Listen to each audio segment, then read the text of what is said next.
Cinema తర్వాత నీకు వచ్చిన లవ్ లెటర్స్ లో మర్చిపోలేనిది ఏంటి? మర్చిపోలేదంటే ఒకటి మాత్రం బాగా గుర్తుంది. ఒక అమ్మాయి ఎవరు వీర అభిమాని ఫ్యాను ఒక లెటర్ నిజంగా బ్లడ్ తో రాసి పంపించింది అమ్మాయి. ఇంటికి పోస్ట్ చేసింది. భయపడిపోయాం అసలు. తర్వాత కాంటాక్ట్ చేసి వాళ్ళ పేరెంట్స్ కి చెప్పి ఆ అమ్మాయికి చెప్పి ఇలా అంతా చేయకూడదమ్మా అని చెప్పి పిలిపించి ఒక ఫోటో తీపిచ్చి please do not do this, ఇలా చేస్తే మాత్రం ఈసారి వేరే ఎవరు చేసినా నువ్వు చేసినా we will not reply back, we will not encourage this అని చెప్పాము. బట్ అదొకటి నేను ఎప్పటికీ మర్చిపోలేదు.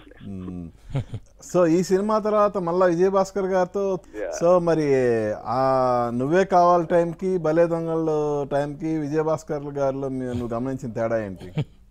ఏ డిఫరెన్స్ లేదు. అదే కూల్నెస్, అదే చిల్నెస్, అదే క్లారిటీ.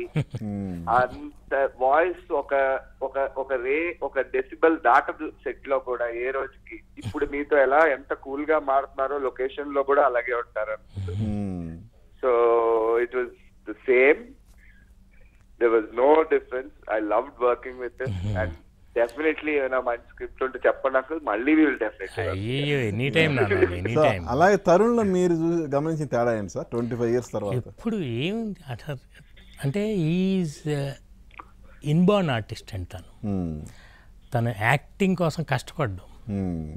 అప్పటికి ఇప్పటికీ తన బిహేవియర్ కానీ the way he carries himself అదే యూత్ఫుల్నెస్ ఉంటుంది.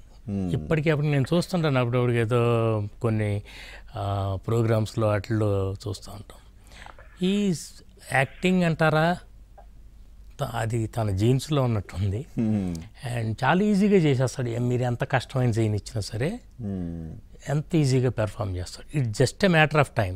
నేను మొన్న కూడా ఇంకొక చోట ఎక్కడో చెప్పాను, ఏంటి తరుణ్ అంటే any time he can come back.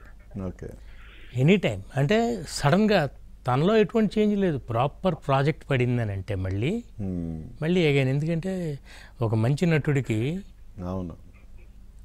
అవకాశం, పర్ఫెక్ట్ అవకాశం రావటమే.